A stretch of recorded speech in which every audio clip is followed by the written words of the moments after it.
आकर्षण के नियम यानी लॉ ऑफ अट्रैक्शन एक ऐसी कला है जो आपके अंदर है, मेरे अंदर है, हर मनुष्य के अंदर है, लेकिन हम उससे अनजान हैं। वास्तव में आप जो सोचोगे वही होगा, लेकिन कैसे? क्या आपने कभी सोचा है कि क्यों हमारे काम बनते बनते बिगड़ते हैं? क्यों हम अपने कामों में सफल नहीं हो पाते हैं? क्यों हम हमेशा ही दुखी रहते हैं? आइए इसे ठीक से समझते हैं, सिर्फ एक छोटी सी कहानी से। और इस कहानी के अंत में आप जानेंगे कि आखिर भगवान बुद्ध ने इस बारे में कैसे बताए हैं। एक व्यक्ति अपने जीवन से बहुत परेशान था। उसका कोई भी काम नहीं बनता था, सारे बिगड़ जाते थे। सफलता उससे कोसों दूर थी। वह कुछ भी काम करता, उसे सफलता ही नहीं मिलती। इसके चलते उसके घर में हमेशा अशांति ही रहती थी, हमेशा क्लेश से भरी रहती थी। उसे एक ऐसी मंत्र की जरूरत थी जिससे उसके घर में शांति मिल सके और सब परेशानियां खत्म हो सके। उसने कई लोगों से, कई ज्ञानियों से, विद्वानों से एक मंत्र की मांग की जिसको पढ़ने से उसकी सारी परेशानियां, सारे दुख दूर हो जाएंगे। लेकिन उन ज्ञानी लोगों ने, उन विद्वानों ने उन्हें बहुत सारे ऐसे मंत्र दिए जिससे उसकी परेशानी दूर हो सके। उसने सारे मंत्रों को अपनाया, लेकिन कोई भी मंत्र काम नहीं आया। कुछ दिनों के बाद वह व्यक्ति एक गुरु के बारे में सुना। उसने सुना कि इस गांव में एक गुरु रहते हैं जो सबके दुखों का निवारण करते हैं। उसने सोचा कि क्यों ना उस गुरु से मिलकर कोई मंत्र ले ले ताकि उसके सारे दुख दूर हो सके। उसने उस गुरु को खोजता हुआ एक जंगल में पहुंच गया और जंगल में उसे एक आश्रम दिखाई दिया। वहां उसे गुरु मिला। उसने गुरु से कहा, गुरुदेव, मैं बहुत दुखी हूं, परेशान हूं, कृपया मेरे दुख हर लो। गुरु मुस्कुराए और बोले, इस दुनिया में तो सभी लोग एक से बढ़कर एक दुखी हैं। तुम कितने बड़े दुखी हो? व्यक्ति ने कहा, मैं सबसे ज्यादा दुखी हूं। फिर गुरु ने कहा, मुझसे क्या चाहिए? व्यक्ति ने कहा, मुझे एक ऐसी मंत्र चाहिए जिसे पढ़ते ही मेरी सारी परेशानियां खत्म हो जाए। गुरु ने कहा, मंत्र ऐसे नहीं मिलते, उसके लिए कुछ करना पड़ता है। अगर मैं तुमसे कुछ करने के लिए कहूं तो क्या तुम करोगे? और जैसा मैं कहूंगा वैसा ही करना होगा। व्यक्ति ने कहा, बिल्कुल बिल्कुल गुरुदेव, जैसा आप कहेंगे मैं वैसा ही करूंगा। जो नियम आप बताएंगे मैं वही करूंगा। सारे यज्ञ, हवन, पूजा पाठ सब कुछ करूंगा, कुछ भी नहीं छोड़ूंगा। गुरु ने कहा, यह सब तो बहुत आसान चीजें हैं।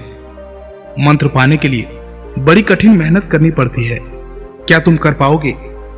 व्यक्ति ने कहा, गुरुदेव, क्या मुझे दहकते अंगारों पर चलना होगा?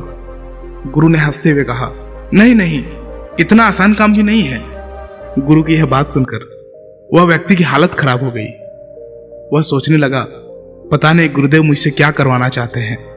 हर चीज इन्हें बहुत आसान ही लग रही है, तो कठिन काम क्या है?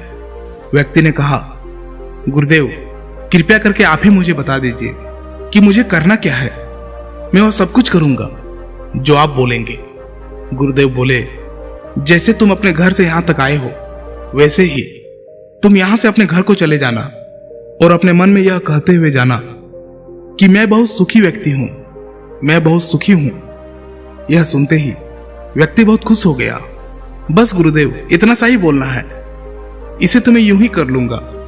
गुरु ने कहा, ठहरो जरा, पूरी बात तो सुन लो।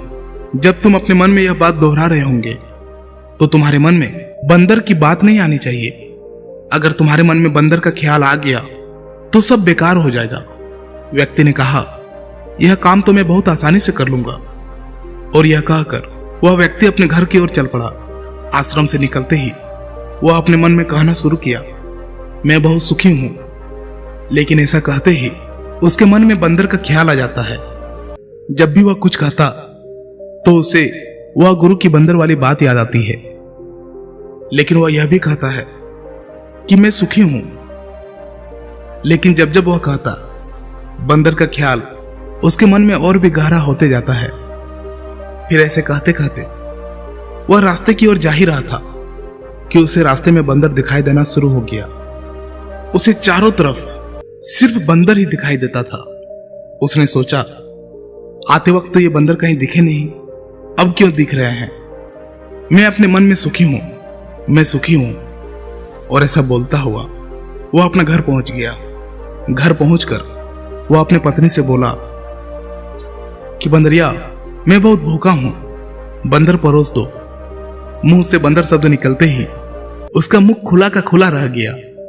उसकी सारी मेहनत पर पानी फिर गया। उसने सोचा कि आज से कभी उसके मन में बंदरों का ख्याल तो नहीं आया था, तो आज कैसे आ रहा है? और उसे हर जगह बंदर ही बंदर दिखाई दे रहा था। वह सब कुछ छोड़कर भागते हुए गुरु के आश्रम पर जा पहुंचा। आश्रम में पहुंचकर वह गुरु के चरणों में गिर पड़ा और बोला, गुरुदेव, ये क्या हो गया? मुझे कुछ समझ में ही नहीं आ रहा है। मुझे तो हर जगह सिर्फ बंदर ही बंदर दिखाई दे रहा है। ऐसा क्यों गुरुदेव? आपने कहा था कि बंदर का ख्याल भी नहीं आना चाहिए, लेकिन मेरे तो जुबान पर ही बंदर बैठ गया है। आज से पहले इतने बंदर कभी नहीं दिखे।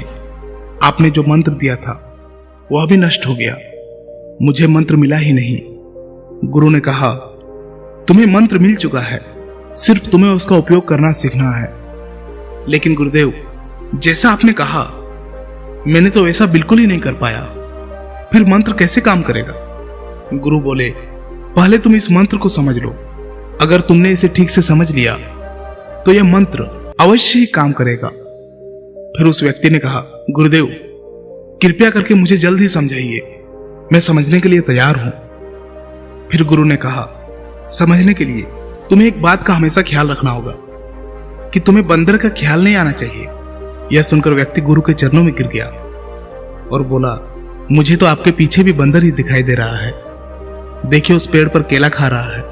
उनकी यह बात सुनकर गुरुदेव जोर से हंस पड़े और बोले, हमारा मन ही हमारा मंत्र है।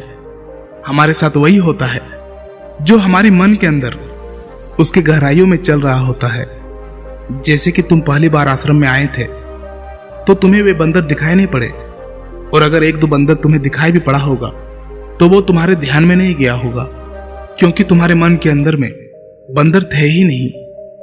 लेकिन जब तुम यहां से वापस गए तो तुम्हारे मन के गहराइयों में जो होना चाहिए था वह तो तुम्हारे जुबान पर था कि मैं सुखी हूं, लेकिन यह शब्द मन के गहराइयों में नहीं था। तुम जिस चीज से बचना चाहते हो वही तुम्हारे मन की गहराइयों में पहुंच जाती है। तुम बंदर से बचना चाहते थे तो तुम्हारे मन के गहराइयों में बंदर ही बैठ गया, इसलिए हर जगह तुम्हें बंदर ही बंदर दिखाई पड़ रहा था।